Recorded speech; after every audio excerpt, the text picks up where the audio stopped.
Welcome to the Teacher's Pep Rally. If you missed our last episode, we had a conversation with Dr. Kevin Lightman about teacher burnout. We discussed what it looks like, how we can try to avoid it, and even ways to support our colleagues in recognizing they might be on their way to burning out. Please go back and check it out. And while you are there, leave us a review. We value you in these conversations. Our guest is the author of the fictional Disney series, Key to the Kingdom, and has also written 2 books loaded with life lessons learned from Walt Disney and the worlds he created, called The Disney-Driven Life and The Disney Code.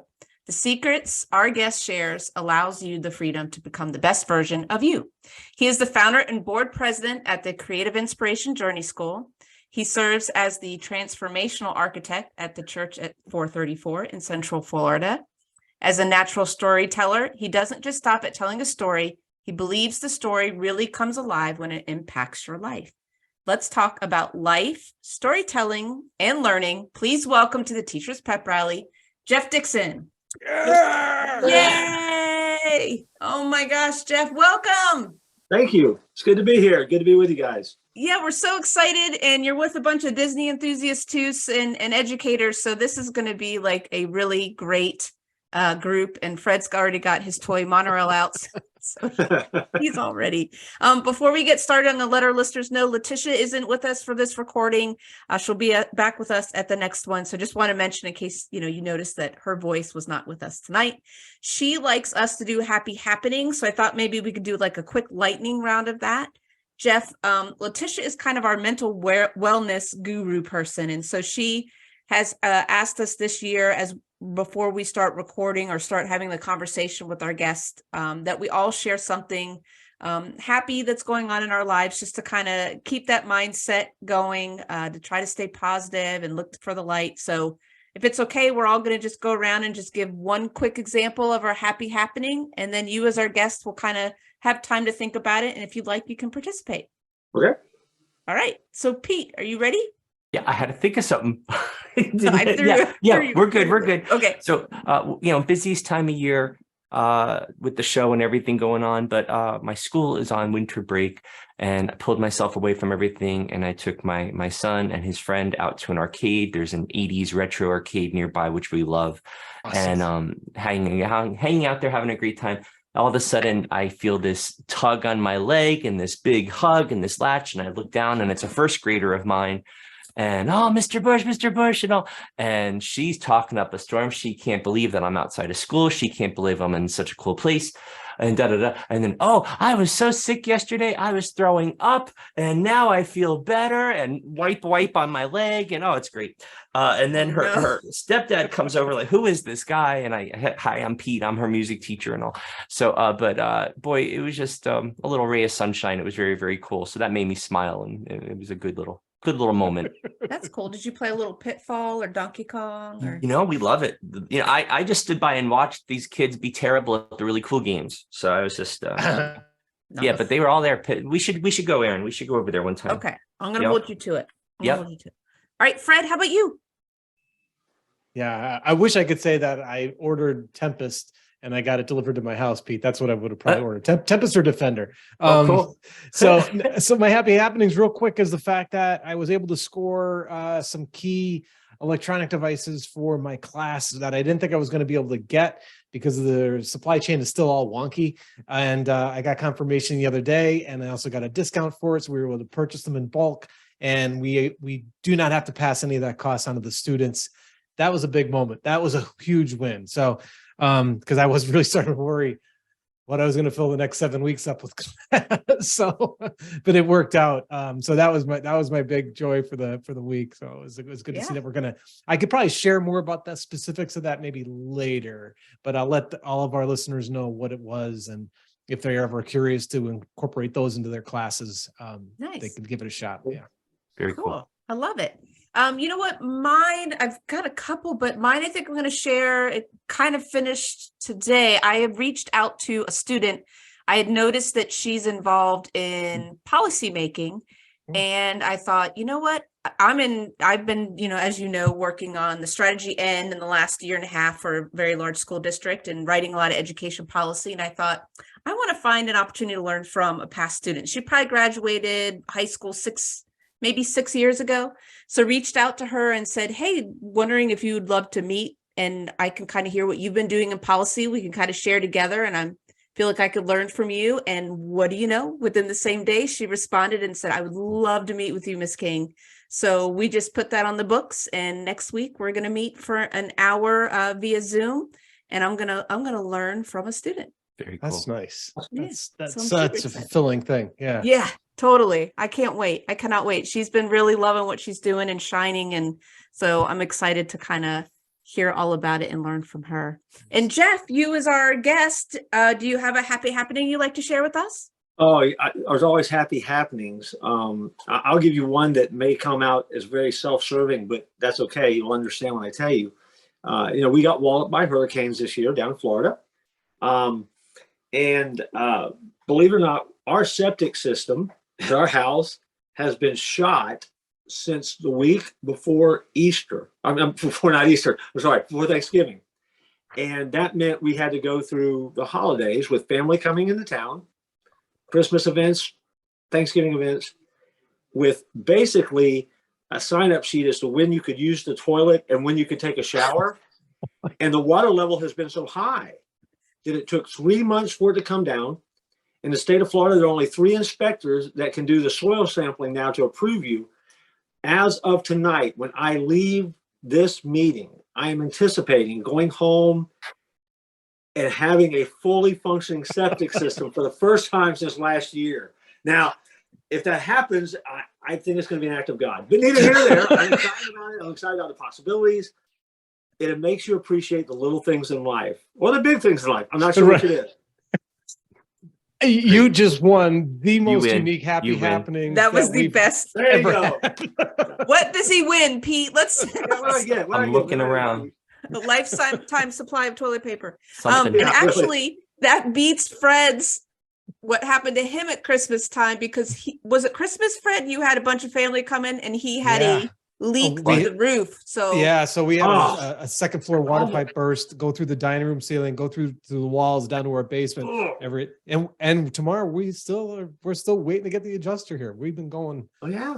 Yeah, that's Nothing moves fast. Nothing moves fast. It's frustrating. Yeah, but what yours a is a little good bit. reminder. It's those little things. It really is those little things. So hopefully we just did Letitia proud by sharing our happy happenings to get us started. I know it's gotten me in a good mood and I can't wait, Jeff, to hear. Tell us a little bit more about the Creative Inspiration Journey School in St. Cloud.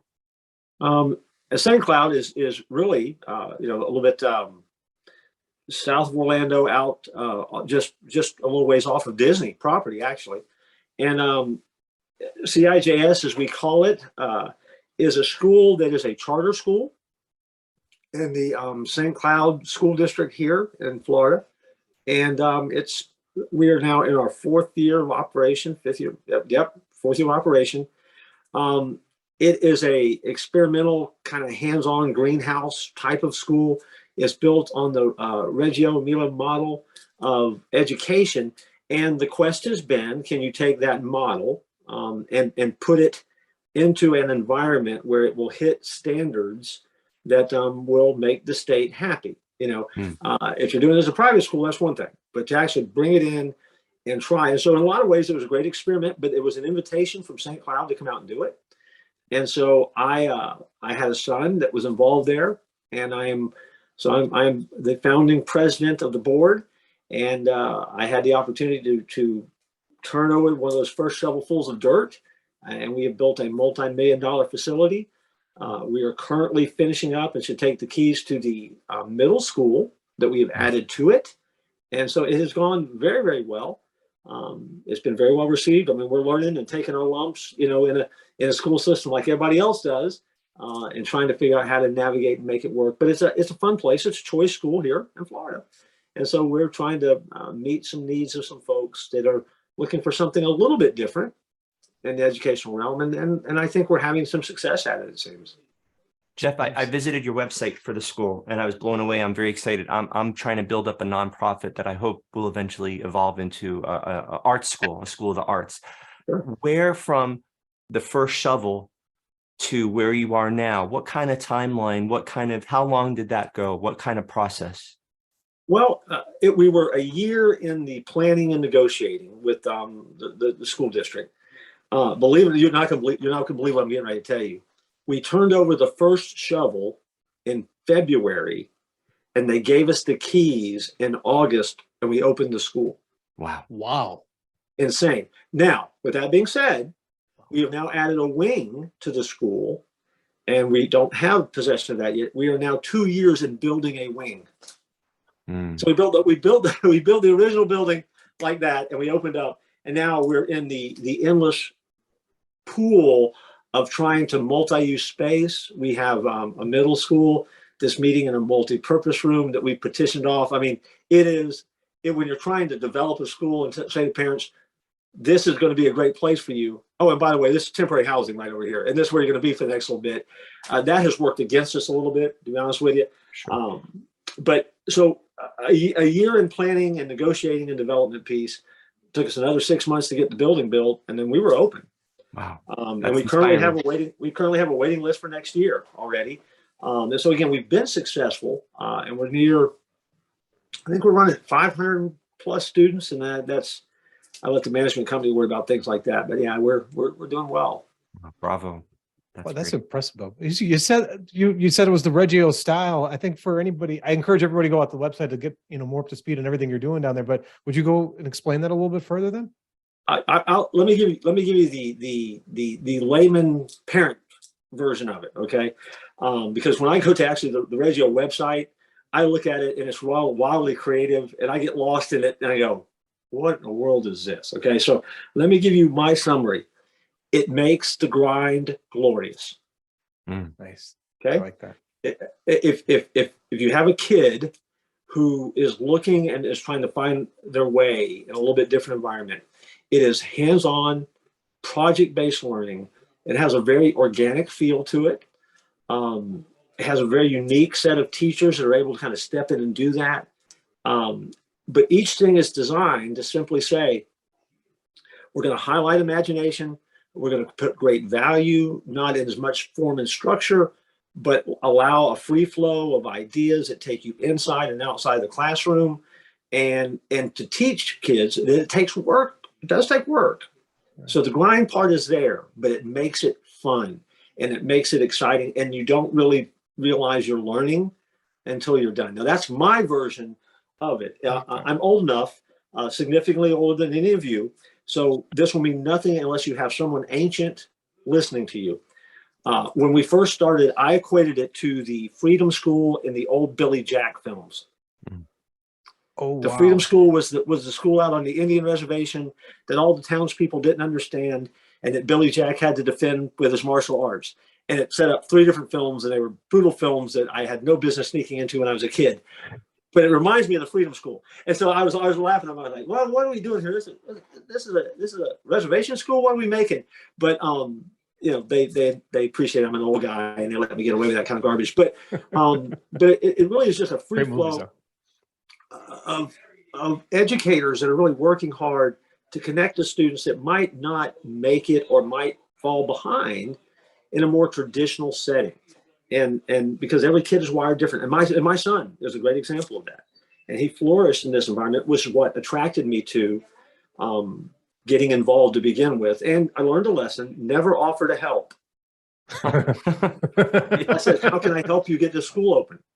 And the next thing I know, I'm the president of the board, looking for an out. If they're listening to this, I'm looking for an out. Fire me, do something. I mean, but I'm the president, and so we deal with all of those things that you have to deal with. And I think there's an interdisciplinary aspect to it too, right? Which makes sense, so that kids are making those connections, whether you're in math or reading or science, is that what you're doing in one is somehow probably going to be connected to the other, and you just keep building on these ideas. And Aaron, I think the beauty of it, at least when you have an instructor, in my experience with it, that seems to be getting it. Doing the work feels a little bit like play, but they do a good job of connecting the dots as to how this ties into this and how this ties into this. And before you know it, you're kind of getting a real life feel for, oh, okay, this is how this is going to work in life. And you're a kid, so you can only get so much of it at what level. But I really think that is one of the strengths of it, that it allows the child to learn and catch that connectedness. I mean, that's a great word. I mean, the connectivity of these concepts and how they fit together into a bigger picture. And if the teacher's good at it, it makes all the difference in the world. Yeah. Because it is certainly, it is certainly not what I would call my mama's classroom. It's a very different environment. And again, creative, but I expect good teachers to be creative. I expect your listeners to be wildly creative.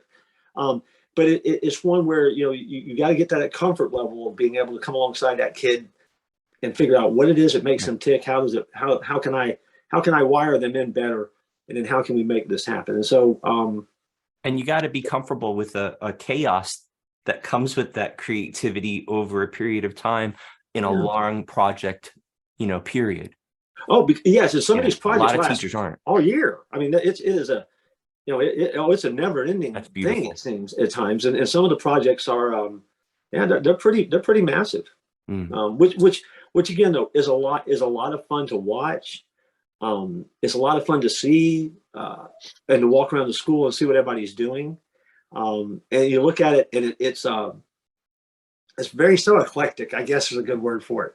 It's so eclectic, and you got so many people that are they come at it from a different angle, and it's fun though. It's exciting. I think it's exciting for the teachers too. Yeah, it sounds like it would be. I thought you had a question, Fred. Are you good? Go ahead. I can see your wheel spinning, so I try to give my pause when I see that happen. Yeah. No. So what I was going to say is, so on one hand, it sounds a little like the Montessori system with that. I don't know. I don't want to use the wrong phrase and insult any of our Montessori teachers that are out there, but because it has that unstructured. That's not the right word though, right, Aaron? It has that looser element of letting the students learn at their own pace while they're engaging in structured activities. But then the creativity element is always alive in there too, for those who are really good at it. That's like, because I think it is a challenge for some people. So what I was going to ask, so when you said the projects, do the projects intersect with the different grades at the same time, or do they stay or age groups say, I guess that's a better way to say it. Yeah, there is some overlap. And depending on the project, I mean, I was trying to think, try to give you an example of what a project looks like that kind of hits everything. And the one that came to mind is actually one that we were involved in, where it started with the statement, what do you like, or what do you want to do, or what do you think you might like to do with your life? Now, this is asked to a fourth grader, right? And the question comes back, the answer comes back, well, I'd like to get to recess, but besides that, I want to be a poultry farmer.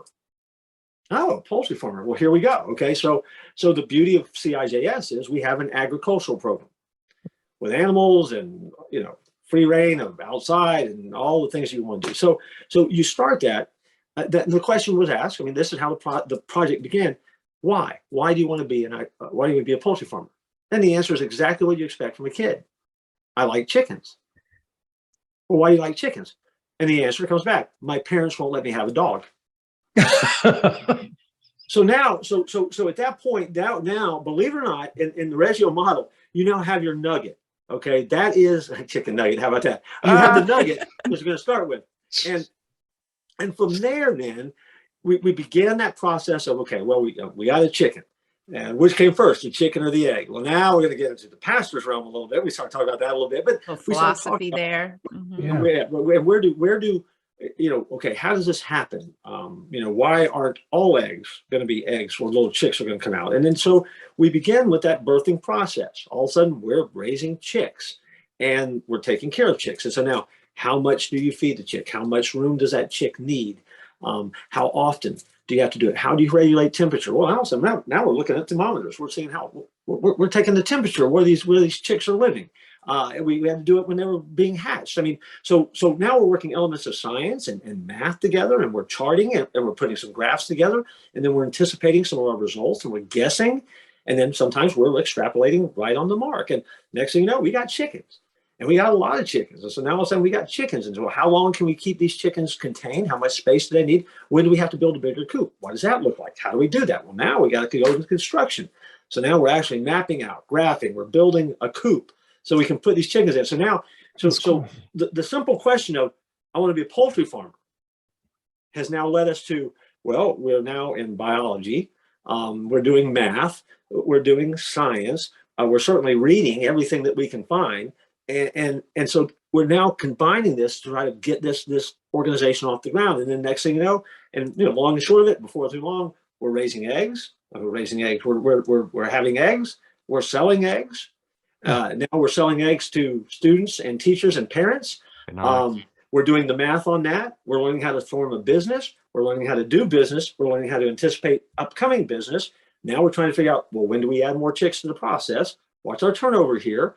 How much are we spending on feed? And so before you know it, this is a year-long project where this kid who wants to be a poultry farmer has now had the opportunity to be a poultry farmer, but along the way learned all the interdisciplinary things that had to happen to make that happen, to get to the point where we took the child to a real poultry farm with thousands of chickens, walked them in, and their impression was this place stinks, it smells, and these chickens don't look happy. And so now the project has moved into year 2, where how will you do it differently then? I love that. To create a better environment. Realize you can't put that many chickens in. So that's your trade-off, right? Your output's going to be different at the end, not as many eggs. But how do we now come back and figure out how to do it in a way that would make you happy and satisfied, but how do we work all that matrix to make it work? And so that is a Reggio project that starts with a simple question, because my parents won't let me have a dog. And so now I'm gonna raise chickens, and I want to be a poultry farmer. How does that look? And so, I mean, as we know, that's the micro approach, right? That's that dirty jobs, right? Yeah. This is what it takes to make it work. And it's smarter than you think it is. It's not just, let me go collect an egg. That's not the way it works. And how much is it going to take? What's it going to cost to raise chickens? And then what do you have to do with these chickens? And you want these chickens to peck you, or you gonna handhold these little chicks and get them where they like you? And then when you get attached to them, when they die, what happens then? Or what happens if something gets in the chicken coop, which always happens, right? I mean, there's always a raccoon out there that doesn't like your chickens, or they do like them too much. And so, but that's the kind of the typical, that's the typical project though. That's a really good example, Jeff. Like you could just see it keep kind of going and going. And that curiosity, that exploration, that reminds me of a Disney quote I made a connection with to kind of the philosophy behind the school. Tell me if it's a stretch. Where the quote where he says, "We keep moving forward, opening new doors and doing new things because we're curious, and curiosity keeps leading us down new paths." I feel like you just described that perfectly with this kind of idea and project, and which is interesting because you're very drawn to the life of Walt Disney. And I'm curious to find out from you where that came from, or why is that the case, knowing that you're in a room of fellow fans. Sure. I think for what you just said, I think Walt, as a kid, I got a chance to watch him on TV. That was a Sunday night event. My cousins and I all ended up at my grandparents' house. On my mom's side of the family, there are 7 brothers and sisters. So all the cousins would pile in front of my grandparents' color TV, the big color console TV, right? And we would watch The Wonderful World of Color. And, and you see that thing go through with that kaleidoscope effect. And so we grew up watching Walt. And my dad was a data processing manager for the city of Orlando for 1,000 years. And so in 1965, when Walt started coming up with this idea that he was going to come to Orlando at the Cherry Hotel, or Cherry Tree Hotel, Walt has that famous press conference where he's with the governor of Burns, and they talk about Disney coming. And so all of a sudden, okay, Disney's coming. Well, what's that mean? Well, I've seen Disneyland on TV, but I've never been to California. I'm in Orlando. I'm about 1 million miles away from that. Because my dad was a city employee, we got to go behind the scenes of Walt Disney World before it ever opened to the public. Oh, And I as a little kid, 10 years old, walked down Main Street, USA, with a very small crowd of people, all lit up with the music going. And I remember looking at my dad saying, "This has to be the greatest place in the world." And from that moment on, I was really hooked. And it was sometime after that I really began to kind of tap into the creative. Okay, so why does it happen this way? I started looking at details when I was a really young kid, of why it was made this way. And then I discovered a lot was inspired by Walt, even though he wasn't around anymore. And so I just became fascinated with his ability to be a visionary, the way that he was curious, the way that he was kept pushing the envelope, the way that he kind of structured the company, the way that he had to struggle his way through. And then being in Florida, I got the chance to kind of work there, grow up there, take my kids there. I was there last weekend, as a matter of fact. I'm there a lot, and I'm always learning something. Even, and again, I'm not always thrilled with how the company seems to be operating these days, but there is a Disney magic that is there. No doubt. That when you tap back in and do the things that Walt did, Walt was very, very directed in what he did. He wanted to create a world that was different, and he believed that he could do things that no one else could do. And just because it hadn't been done, that was reason enough to try it. yeah.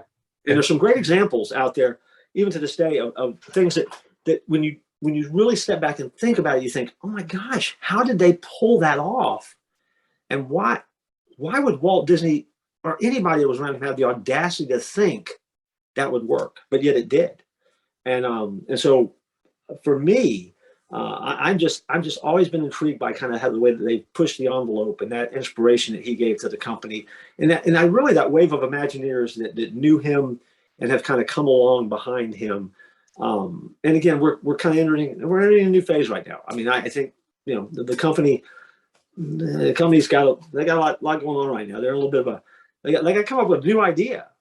Yeah. And sadly for me, from my perspective, I mean, Disney hasn't had a new idea now for a few years. I mean, we keep redoing the same stories. We take an animated feature, we make it live action. We keep remaking things. Yeah. I mean, and even when Cheapak resigns, they go back and get Iger. He's a rerun, right? We go back and we get Iger. We still don't have a new idea as who's going to lead the company. We're just trying to survive because the governor of Florida is going to take their tax exemption away or take their city away from them.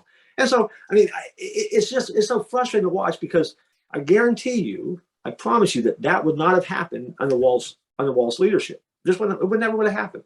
Yeah, and it's funny that you mentioned that he always had kind of, not just, he had forward thinking, and I think he could see things. And you talk about this. So you wrote this book. You've written a lot of books, and by the way, I've read all of them. I'm a huge fan. My mom is thrilled that you have. Because Tell her she can write me a thank you note. I'll give you the address. That'll work. No, the Disney Driven Life. So that was a really a great book, one that I love, that was inspired, basically like what we're talking about, a lot of inspirations from Walt Disney history. And the other day I was kind of going through it again because I knew we were going to be having this conversation. And I started looking at, and I can't remember where this is in the book, but it talks about before, because, Walt passed away before Walt Disney World was built, but he already procured most of the land, correct? And so he had Admiral Joe Fowler helping him with figuring out the construction for down there. And you have a section or a part in the book, I believe, where you're talking about this. And so I'm just going to read just a little part, because I think we can tie this into education in a minute. This is where I'm going with it. But I think you alluded to this fact that if Disney was around, there was something about him that could see what other people couldn't see, and be able to get people to attach themselves and want to believe in that dream and do whatever they could to make it happen. And so you're talking about this, and you even said he had the ability to see what wasn't there yet, but what could be and what it would become. People in many ways like their lives on the dreams of visionaries. Many of the things we enjoy that make our life better happen because someone had a vision could see it before it existed, and was willing to chase and dream until it became a reality. And I think that was from, you were talking about, Walt and Fowler had gone up on a crane to look over the land, the swamp land, and Fowler was freaking out about being up there and thinking, what are we doing? But Walt's eyes showed that he had vision. In his mind, he could see everything that we see today, right? And I just think that's inspirational and something that leaders could get inspired by. And so I'm just curious, you as a leader as well, how do you kind of tap into that visionary part of, whether it's with the school or your church or in anything? How do we do that? I mean, leadership is one of those commodities right now. I think, at least in our culture, that we desperately need strong leaders that aren't bullies, but have a commitment to chase that vision that they see. For Walt, I mean, I like that. It was never about the money for Walt. And case in point, I mean, the guy went bankrupt 3 times. He mortgaged his homes, his life insurance policies. I mean, he wanted to make money, but he always wanted to make money to do the next thing. He was always chasing the next thing. And I think that for some people, we never get in touch with our purpose of why we feel like we were created to begin with. And as a result, we spend a lot of time just kind of floating around and just kind of catching whatever wave comes by. And so that means, what is that? What's the old illustration? So are you a thermostat or are you a thermometer, right? Are you just reflecting the temperature of the day, the mood of the day, or are you a thermostat? Are you the one that walks over and you actually change the climate of a room? I mean, when the world debates about climate change, I think leaders need to be climate changers. Because again, I think as a good leader, you change the climate. I mean, you inspire your students in classrooms. I think you inspire those that you work with on any team. I think that if you lead well, I always say that as a leader, my job is to live life on the tip of a lightning bolt. And I'm gonna land where I'm supposed to land, and hopefully I'll do it well enough where you can see how to get there from where you're at. And then as we're in the journey, I'm off on another lightning bolt. I mean, that's but we don't. I just sometimes I cringe when as I watch people lead, because the hardest thing to do sometimes is keep your mouth shut. But I found out a long time ago that if I can keep my mouth shut, people think I'm smart. And so sometimes you just watch and you just think to yourself, I know to get ready to crash. I know this is not going to work. I know. Not because you know better, but just because you can see that train wreck coming. And bad analogy these days, but I mean, you see it happening on the tracks and you just wish everything you could do if you could actually get control of that locomotive for just a minute. And I think a leader is not afraid to take control of the locomotive. Yeah. I think they're the ones that kind of set that tone. Walt did that. And Walt, when he passed away, obviously there was a vacuum. Roy comes out of retirement and is able to kind of carry out what Walt did. The company really got in trouble when everybody was gone. When Walt was gone, Roy passed away right after Disney World opened. And then all of a sudden they knew they had this thing called Epcot and they didn't know what to do with that. So they made it a theme park, which is not what Walt envisioned, but they made it a theme park. And so that's what they continue to do. And I think that, as you look at the leadership of the Disney company, everybody has a season as a leader where you're there for that season. And what you do best will get the company where it needs to go, or the group where it needs to go. Eisner rescued Disney, no doubt about it. And they had the Disney decade, and Eisner stayed too long. And so when Eisner had stayed too long and Frank Wells had died, then all of a sudden Iger comes along. And Iger is the ultimate negotiator, right? Mm-hmm. He got Lucasfilms, he got all the Marvel properties. I mean, Disney went through exponential properties. They own everybody now, which is fantastic. But then after Iger, where do they go? And I think that for Disney as a company, they don't know where to go anymore. And so, leadership makes all the difference. And it doesn't matter whether you're in a church, a classroom, whether you're in a barbershop somewhere trying to figure out how to make a profit, or trying to survive COVID during a pandemic. How do you keep a business afloat during a pandemic? Yeah. How do you, I mean, we've seen great illustrations and we've seen horrible illustrations. And then we all come along behind it, and we all put on our political glasses now because we all do the politic thing of it. And really, I don't know. I mean, you shove all that aside. I don't care about your politics. I care about whether you're a good leader or not. That's what I want. I want a good leader. Even if I don't agree with you, if you're a good leader, I'll go along with you for a while because I just appreciate the fact that you're doing something, and if you can get us moving forward, I think that's how life is supposed to be lived. I mean, each page of our life is a story. So every time we turn that page, hopefully it's not a repeat of the previous page. And so I think that's what great leaders do. They're able to turn that page, and it's going to be fresh and it's going to be new. And yeah. And it helps to create excitement, right, Jeff? Like when you do that, I feel like that's how you create excitement with your team. When you do. I mean, is there?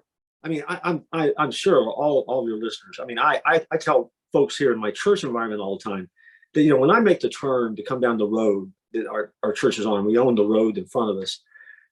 I cannot remember a day that my heart doesn't start to beat just a little bit quicker. I cannot wait to get here, to get my feet on the ground, to start doing what it is that I do, whatever that is, whatever project we're working on. And we've always got 1,000 things, it seems like, that we're doing. And I can't wait to do the next thing and to go to the next place and get people there and to watch them be successful. I mean, that's the greatest thing in the world. And so, and I don't know. I think some people get into leadership for the perks or to be the boss or whatever. And that's to me, that's dumb. Life's too short. If my value or your value is built upon people patting you on the back or clapping for you or giving you the perks, then boy, that's going to go out like the next tide. But if you're really building your life on trying to get people where they need to be and help them to be successful and to create that magic and those moments that are just going to last a lifetime, I mean, what can be better than that, right? It's humility, right? And it's ultimately like what the role of the teacher is. It is. You put the student as the focus, not the teacher. And then going forward, you said a bunch of interesting stuff that we could go back to. But I am a preacher on the weekends, just so you know. I mean, you can't get away from it, right? But the thing is, like, going back to where you started, and that was within your classroom and the school that you have. You're creating the environment where kids are asking why, but more importantly, they're asking why they exist. And then that's that's like a machine, right? That starts to generate so much other thing. And then ultimately, a good friend of ours recently re-released a podcast where he interviewed Alice Davis. And in the conversation, for those who aren't sure who that is, right? Alice Davis is one of the early Imagineers who helped design all the figures for A Small World, but she had a background and her specialty was in elastic, of all things, elastic material. And when she tells the story to the interviewer, our friend Lou Magello, she's telling Walt Disney that's what she does. And he sits down and he just consumes the 30 minutes of her life to learn more about elastics. Like, here's a CEO of a major corporation wants to know more about this thing. And it's that drive that, like you just said, that's what you want to be instilling in young people. That's what you want to be getting them to be asking those questions, being interested and going forward. I mean, in some ways too, I mean, we don't think of him this way, but I mean, Walt Disney was a fantastic teacher because, if you go back and look at Disney history, Walt met with all these guys who were running what were basically amusement parks and find out how they did it with, multiple entrances and all those kind of things that they were telling me. If Walt, we're going to do it, you decide you have to do it. And he just didn't like it. He thought they were grimy. He thought they were crooks. Yeah. He thought they were bad. And so he actually ran numbers got some guys to come in and run some numbers on what he wanted to do. And they kept saying, it's not going to work. It's not going to work. And finally, one of these guys that he hired as a consultant that kind of gets lost in the page of history looked at him and said, Walt, if you want to build this thing, you're going to have to do it yourself with your own people. And so what does Walt do? Walt goes back to his animation studio and he looks at Alice Davis and says, I need you to build figurines for this animatronic thing. Well, and the question, well, what's animatronic? Well, I have this bird. So then he goes over to Wally Crump and he says, I need you to figure out how to make this bird move. So let's take it apart. Let's how to rebuild it. And he's taking animators. I mean, when you read these guys back, they draw pictures for a living. And these guys become the guys that build the monorails and the cars and all of these things that we take now for granted as Disney imagination. These guys are just paper and pen guys. Walt taught them by inspiring them and basically saying to them, you know, I think you can do it. I mean, Herb Ryman is a great example of it. When Walt's going to borrow money to build Disneyland, he tells Herb, because I need you to stay and work with me this weekend because I need something to take to the bankers. And Herb goes, I don't know what you're doing, Walt. So Walt explains it to him. And by the end of the weekend, they've got these drawings that Walt goes and borrows money to build Disneyland with. It's crazy. I mean, the guy draws cartoons for a living. He's running theme parks. You know, so I mean, Walt may be one of the greatest teachers ever to walk the planet. I don't know. Yeah.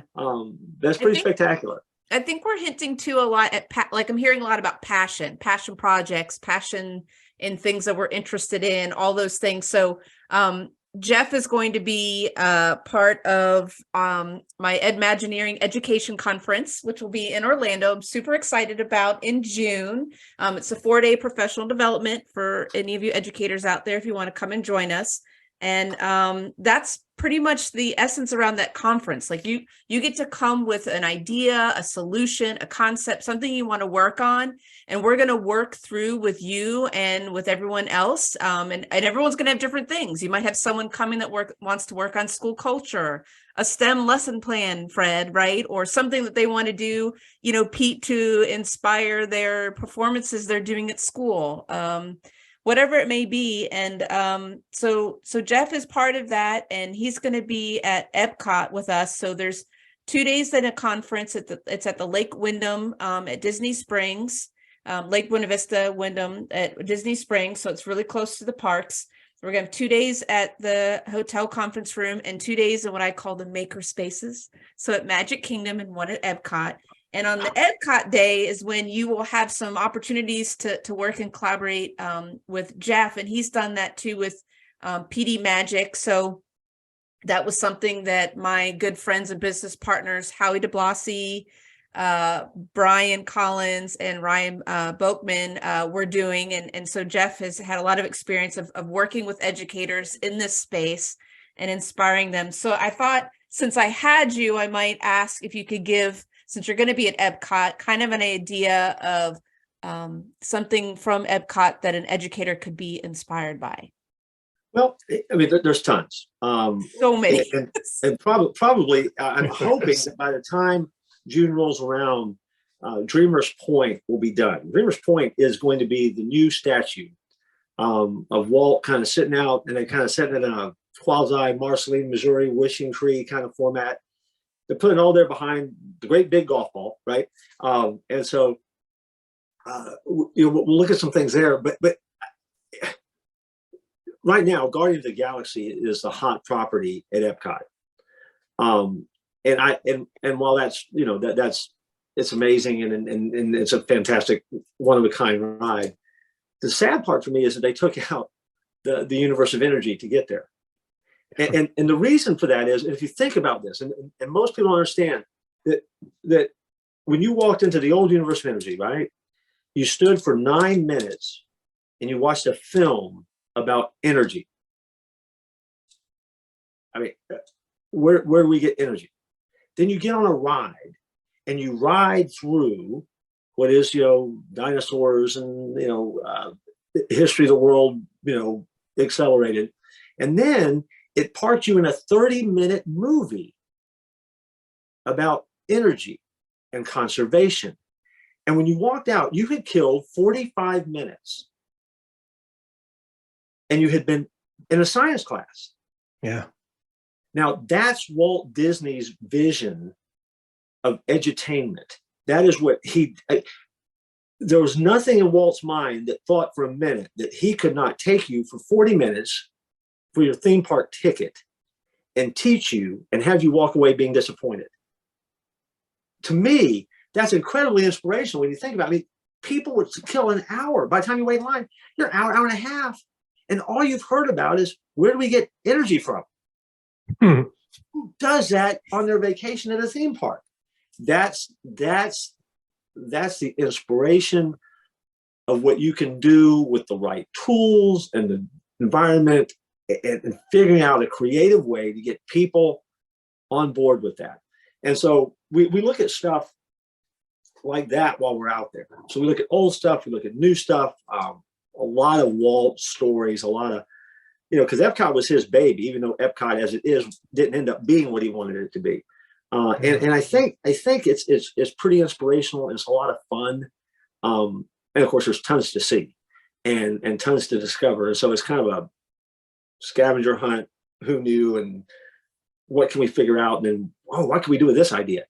And by the time you're done, I mean, you can come away, I think, with a good feel for what you're trying to get done in the classroom, or whatever you're trying to create for your leadership. Even for teachers, I know that we had an administrator with us a couple of years ago on one of the pieces of the tour that I had done out there, and they had called me back and said, we had a lot of conversations after that.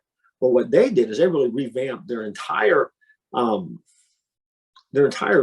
infrastructure of how they work with their teachers and how they train their teachers, and how they try to create a camaraderie and a team among their teachers before the school year started, and try to put the emphasis there to give the teachers the freedom to create it. By the time it was done, they had, I forget how many of their staff they had replaced. Some didn't like it, but the group that came in was to me, that was a school I would love to go to. I mean, they were swinging for the fence, it seemed like, every day, doing something crazy and wild and fun. But yet at the same time, they were inspiring students to learn. And so we're going to do a little of that out there, I think, among other things. Yeah, definitely among other things. It's going to be, Yeah. I'm really, really looking forward to it. I every day I'm like, are we that much closer? Can we go now? It's coming up soon. Yeah. It looks like it's going to be, well, whoever's listening and they're attending this is going to be some very lucky people. I'm It very looks like it's excited. going to be, very energizing and inspiring and everything. That's awesome. Yeah, And thanks, those Brett. guys that you mentioned, I've worked with in the past. They are amazing to be around. Oh my gosh. I love to sit down at dinner with them and just hear and pick their brain on what they're doing. I mean, it's fun to kind of hear the creativity start popping in the room when those guys are there. For sure. Again, so for me, it's fun. Yep, for sure. And all, educators, Brian Collins is actually a former Imagineer. So you kind of get that side of it too. When we're walking around and looking for inspiration for our schools or classrooms or districts. And then he's also teaching right now, actually at UCF. So I don't know if you know that, Jeff, but he's been teaching some classes around theme parks and entertainment and that kind of thing. So very, very cool. Well, Jeff, this is a question that we ask all our guests, and I'm kind of interested to hear what you have to say. Do you have a teacher, a coach, or mentor, someone from growing up that inspired you? We know Walt Disney, but that you'd like to share with us? Yeah. I'm a product of the Orange County Public School System. And so I'm an Orlando native, one of the few that are left, by the way. I was just going to say, I think my this uncle's the other one. I was going to say there's well. only like 3 or 4, so it's Yeah, most of us know each other. I mean, it's kind of a small club, and I had a lot of great teachers along the way. I think for me, the as I remember back, my pivotal years were when I got to that high school level, turned at 16 or 17, trying to figure out, okay, what am I going to do? I'm independent now. I'm trying to figure out my own way. A woman by the name of Linda Romai was my speech teacher, of all things. And I took speech because I had heard it was an easy grade if you had enough of a personality not to be afraid to get in front of people. I had no idea what speech was. No concept, didn't care. Went in there with a bunch of rowdy friends of mine looking for an easy A, and found that she was an inspiring teacher with a passion for what she was doing. And she gave me the freedom in a speech class to learn how to speak and be creative. And so for the first speech I ever gave, we had to remodel and disassemble the classroom, because I brought a high jump pit from the track and put it into the center of the room to deliver my speech on the Olympics, which featured a high jump in the middle of the speech. I love it. I mean, we had people from all over the school in this classroom, and I walked out and I told Miss Rowan, I said, "Thank you so much for letting me have the opportunity to do that." And I was looking for the A just because I brought a prop in. She looked at me as a 16-year-old kid, and she said, "You are an amazing speaker. If you ever decide to talk and make a living at it, you will inspire people." 16 years old. I mean, you know, this is public school, and here I am now at 60, none of your business, and I'm now that old, and I'm doing that, and I've been doing that now for 40 years, and I never would have done it, I don't think, unless I had this woman that intersected my life. And by the way, it's funny, I had 3 years of speech. By the time I was a graduate, I knew I was going to be a preacher. She came to our church to hear me preach my first sermon. Oh, wow. And because she came, I pulled a high jump pit into the pulpit. No, you didn't. Did you really? She was going to be there. And I did the same stunt again when I had done the very first speech. And again, just a dear lady, ended up being a great friend. And yeah, I mean, she was the bomb. Oh my God, that's such a great story. I'm so glad I asked. That is a really good story. So glad I asked. Well, this is a time where we're going to share a little bit of what you inspired us with in this conversation, or a spark of an idea that we'll take away. I guess never thought about that. That's Figment, one little spark that we'll take away from, the conversation. And then you as our guest kind of get the last word. Does that sound all right? That's perfect. Sure. All right, great. Fred, I'm going to call on you first. Thanks. It's so Jeff, my last name begins with A, so I have that luxury of sitting at first seat, first corner, first called on all the time, and it carries on here today. Yeah. You said so many great things, and thanks for being here, Jeff. And when I first saw your picture, I feel like we have met before somewhere, somehow. I don't know why, I just get that vibe. But thanks for being here and for doing everything you're doing, from the pastoring to the school building. It's all fantastic stuff.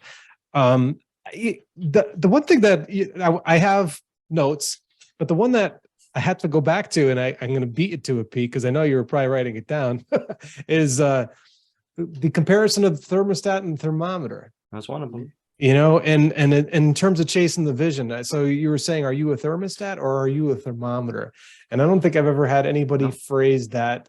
That's a very challenging question in terms of leadership. What kind of leader are you? And I think, having a military background myself, I've been fortunate enough to study leadership on a variety of levels, and I'm still learning leadership. But I think that's a great call to action. What kind of leader are you going to be? And that's not a question just for one person in the room. It's for everybody in the room. What kind of leader are you going to be?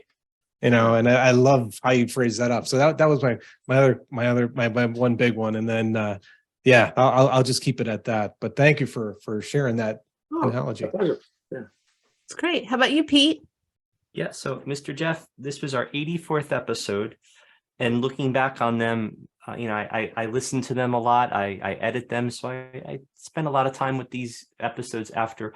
And my favorite ones are the ones that I feel it's going to be the most beneficial to our guests. The name of the show is Teacher Pep Rally. And anything that's going to truly be a pep rally for our listeners. And so much of what you said today, so rich, so helpful, so beneficial, useful. Your example for the project, I am the furthest thing from a poultry farmer. I'm a city guy. I'm artsy fartsy, and I'm the furthest thing. And I left this show and I left this room and I was just hanging on to your words, and that vision was in my mind. It was so inspiring. So that was my takeaway. I wrote down the thermometer. I also wrote down it makes the grind glorious. I'm going to use that one. That might end up as a tattoo on me someday. That's a good one. I like that one too. But I'm definitely going to the example of the project. Sir? When the grind is glorious, it doesn't mean it's just, it never gets easier. You just get better at it, right? Yeah. We get better at the grind. It's always going to be work. Well, thank you, sir. And I love that. Great stuff. Thank you for all that you're doing. Thank you. Yeah, I'd say the same, Pete and Fred. I just feel like I'm walking away just feeling a little bit refreshed, being reminded that, every day is an opportunity for whatever my vision is, and to get excited about creativity and being curious and all those things. And Jeff, I can't wait to see you in June in Orlando, and I hope our friends come and join us. We still have some tickets left. Because I think it's just going to be like that. It's going to be inspirational, full of like-minded educators, and an opportunity to kind of, have some fun, but prepare some things that you can go back and start trying when you get back to work. So thank you so much for coming on here. And you as our guest kind of get the last word. So is there any last things or words of inspiration you want to share, or something that came to your mind in our conversation today? You never kick it back to a preacher to wrap things up, or you're here for like 3 more hours. Wait, let me get comfortable. 3 more, come from the balcony. We'll wait, that kind of thing. But I just want to, I love the opportunity to talk to educators and your audience. I mean, you guys, again, as I said, I'm a product.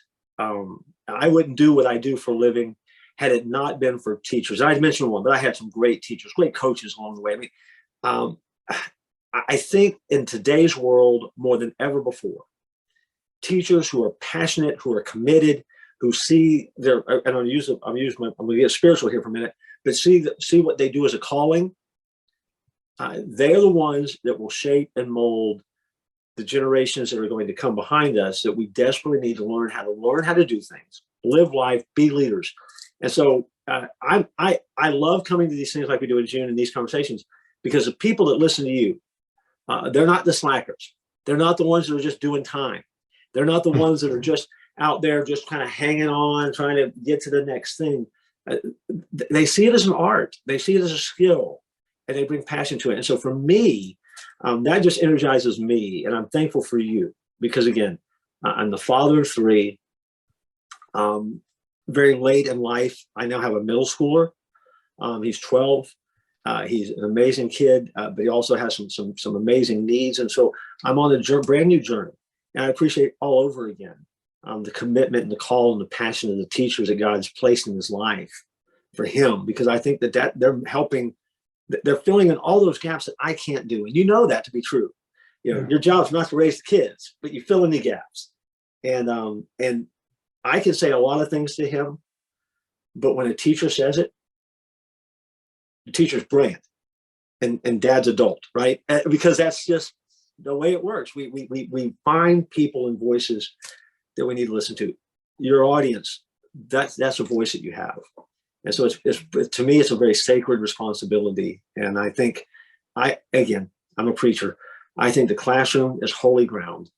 And I think when you guys walk in there, there's something that's pretty amazing happening. And I don't care what spiritual background you're from, you're molding the life of a kid. That's huge. And so thank you for the opportunity to just spend time with you. I love it. Absolutely. Thank you. And so I'll mention you, you have several books. I've read them all, both the nonfiction, informational and inspirational, to the fiction ones. The fiction ones are really great. Hopefully another one is coming out sometime. Another one's coming. We're working on it. So yeah, another one's on the way. Good. Check those out on Amazon. We'll put a list in the show notes. But if someone wants to find you and read more about you, or see more about the school, what would be a great way for them to find you online? Well, for the Disney stuff, DixonOnDisney.com is a good launching place. From there, you can get all the social media stuff off of that website.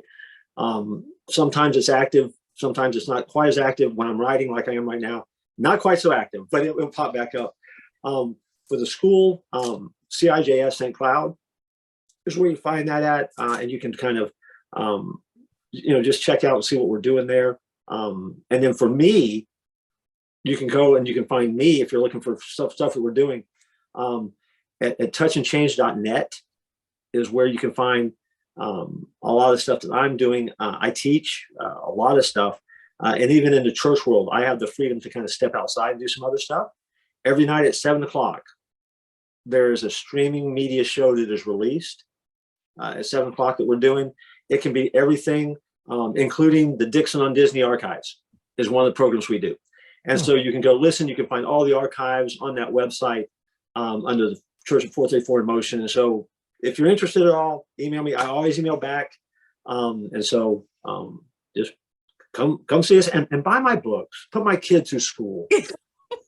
Make his mama happy. Make his mom happy. Let us flush our toilets again. Come on, Yes. buy my books. Well, we are hoping that you get home and you're able to use the facilities whenever you choose. Everyone, it's going to be a party. You know, who goes to the bathroom for a party, right? Here we are. Look at the bathroom. That's right. We totally get it.